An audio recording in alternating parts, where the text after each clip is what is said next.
Yo, what is up, everybody? Welcome back to Kage Media. And listen, April 2026 is not playing around when it comes to indie games. We are talking about games that have dark, atmospheric horror, a cartoon detective mouse with a Tommy gun, an octopus solving puzzles in an industrial complex, and a god of death who literally knows he is in a video game. I pulled 10 games dropping this April that I am generally hyped about. And if you've been sleeping on the indie space, this is your wake-up call. These are not your $70 AAA releases. These are the games built with passion, creativity, and the kind of energy that only a small team can bring. Let's get into it. All right, let's count it down. Number 10. Spark in the Dark. Okay, so starting us off at number 10, imagine this. An ancient dungeon, created long before humans even existed, and now it's just darkness, ugly creatures, and you. In Spark in the Dark, you are a hero diving deep into the depths of a grim, medieval, dark fantasy dungeon.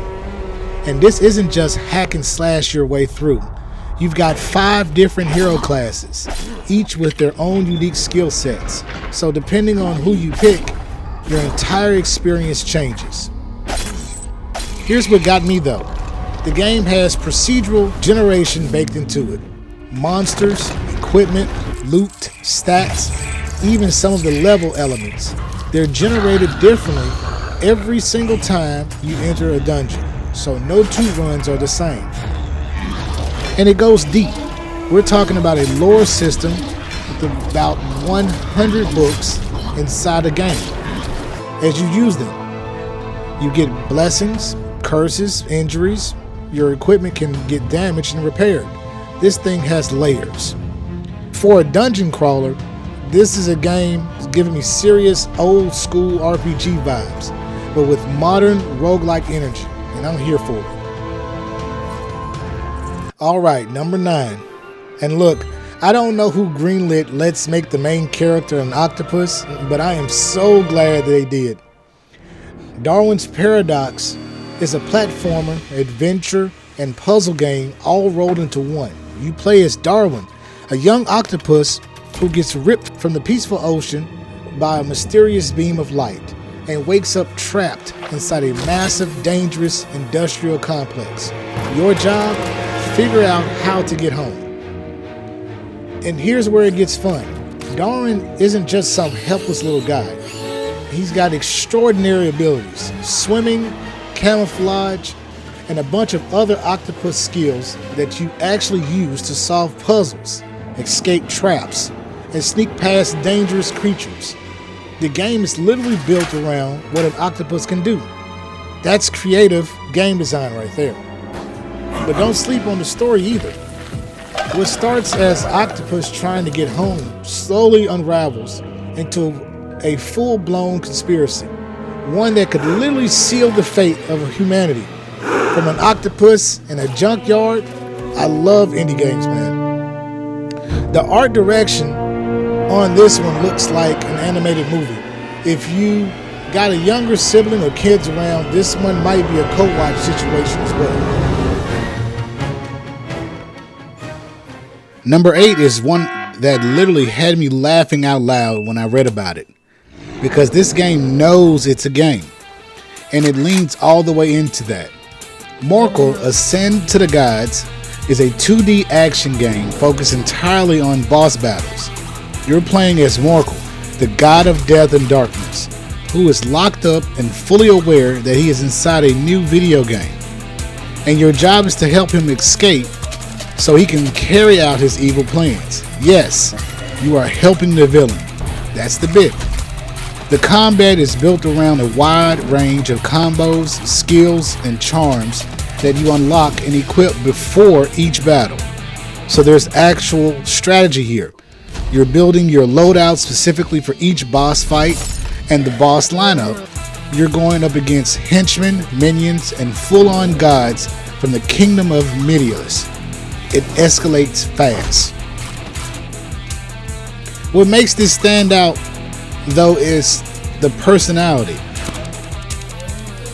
Morkull constantly breaks the fourth wall. He talks to you, the player. There are bad jokes, memes, pop culture references throughout. The developers literally said it's like having a friend playing alongside you. Oh, and the entire game is hand-drawn and animated frame by frame. Traditional animation, every character movement is natural and full of life. Fair warning though, they also said you will die a lot, and they are not responsible for thrown controllers or broken TVs. Their words, not mine. We've come this far together.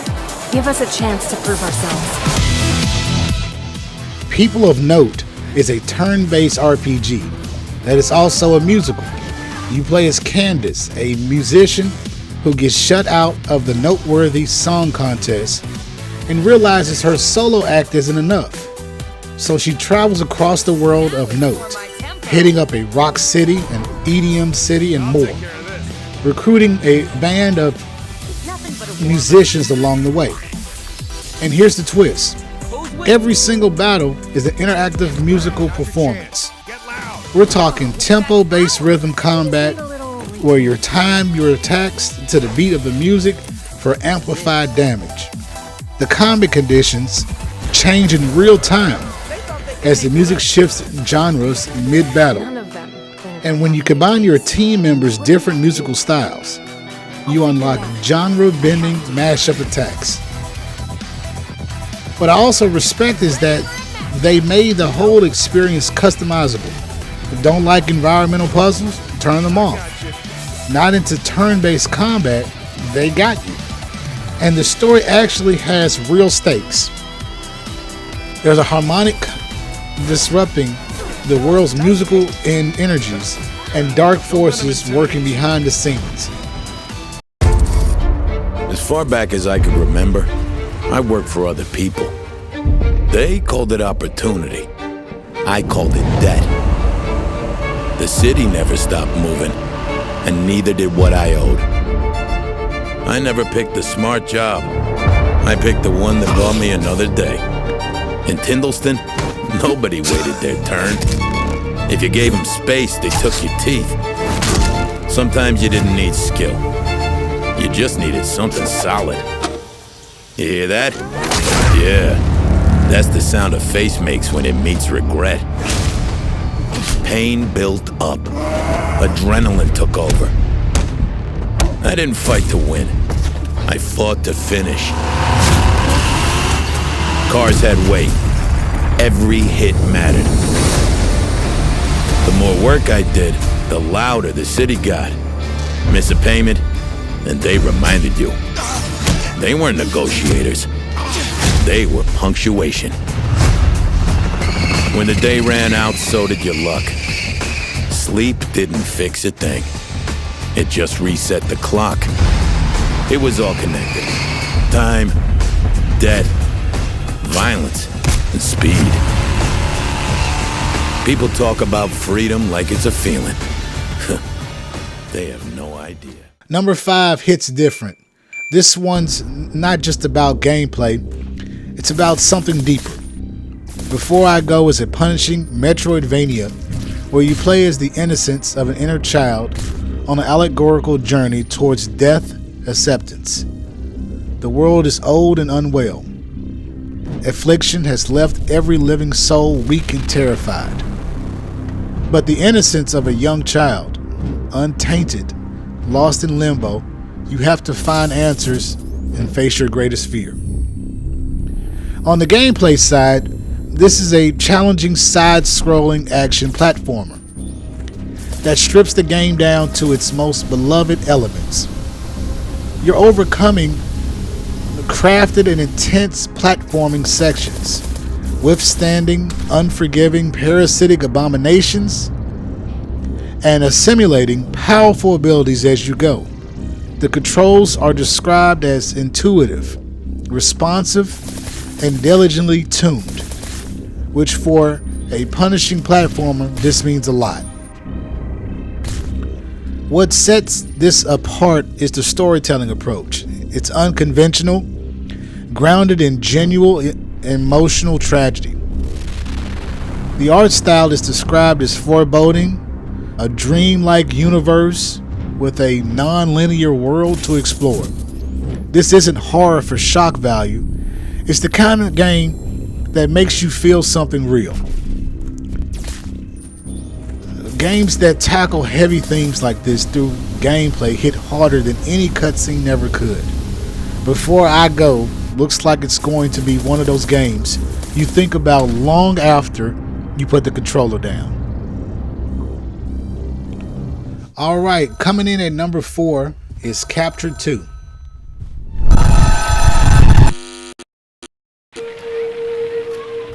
Happy birthday, kiddo. It's been so long. I wonder if I would even recognize your voice. Well, I hope you still recognize mine.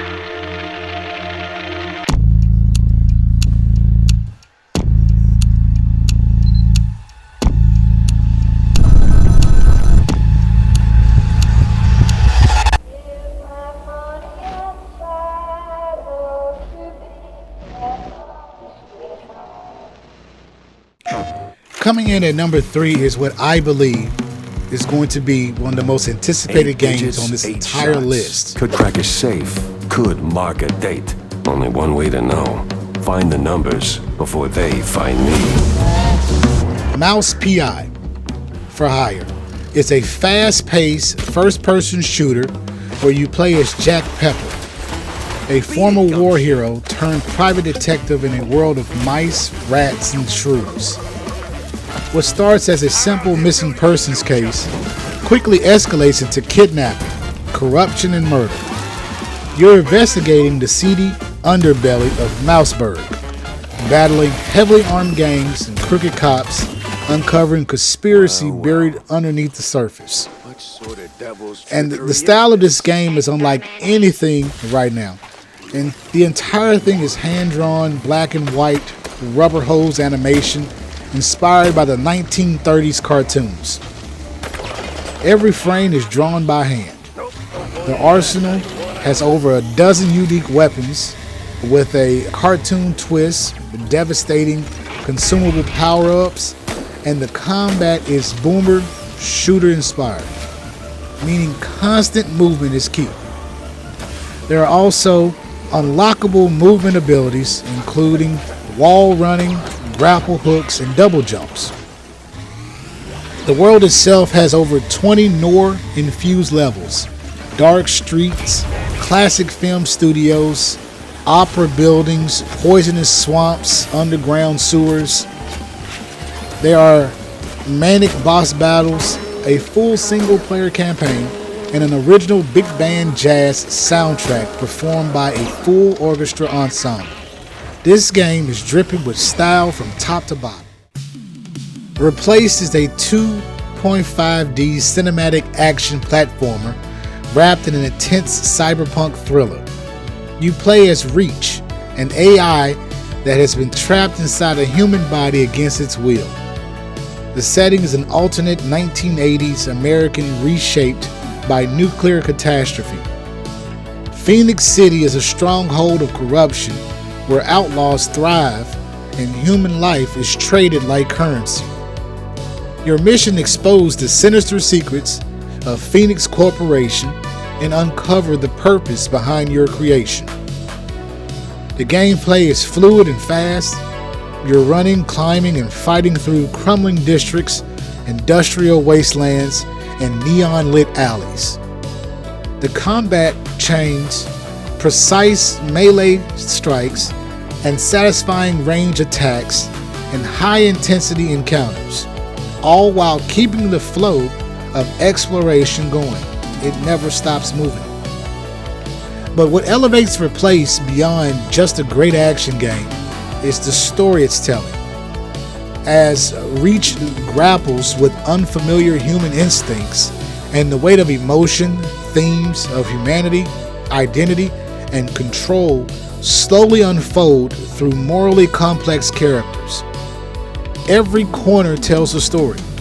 Every secret carries a cost, and visually, handcrafted pixel art enhanced by modern visual effects with a moody synth-driven soundtrack setting the tone throughout. An AI learning what it means to be human, set in a retro-futuristic cyberpunk world with pixel art that looks like a painting. This is the kind of game that reminds you why indie developers are pushing the medium forward. Voices, screams drawing me in. Better use the pendulum. And last but certainly not least, this is the Occultist. You play as Alan Rebels, a paranormal investigator who travels to Godstone, an abandoned British island, after his father mysteriously disappears. Alan's most important tool is his mythical pendulum, an object of unknown origin that has accompanied him on every investigation. Through it, he can interact with the environment and modify it using 4 unique and original mechanics. This is the first-person narrative of horror, exploration, stealth, puzzle solving, and paranormal detective work. And the world of Godstone is unlike anything I've seen in a horror game recently. This island was inhabited until 1950 by an infamous cult that performed disturbing experiments and cruel rituals. No one has set foot there since, until today. The developers talked about how they built the atmosphere using light, color, symmetry, and silence as tools. Not jump scares, not gore, sustained continuous dread. Silence that leaves you alone with your own mind. Beauty that makes you drop your guard right before something goes wrong. Alan never engages in direct combat. Everything is stealth-based. You advance through the story without being caught. The souls of Godstone can be interacted through the pendulum, or avoided entirely if they're wraithful. There are puzzles ranging from straightforward to ones requiring actual occult arts, and the soundtrack is composed by renowned composer Pepe Herrero. Original music designed to make the environment feel alive. The developers said something that stuck with me.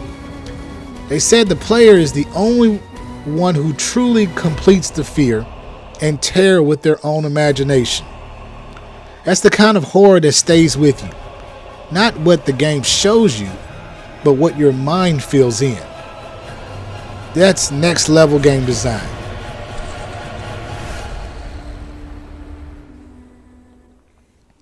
And that is my top 10 indie games that I'm most excited about for April 2026. If any of these caught your eye, drop in the comments. I want to know which one you're most hyped about. And if you want to come along for the ride when I actually sit down and play these, make sure you subscribe, because that's exactly what we'll be doing here on this channel. We're exploring the indie space together, week by week, game by game. I'll catch you in the next one.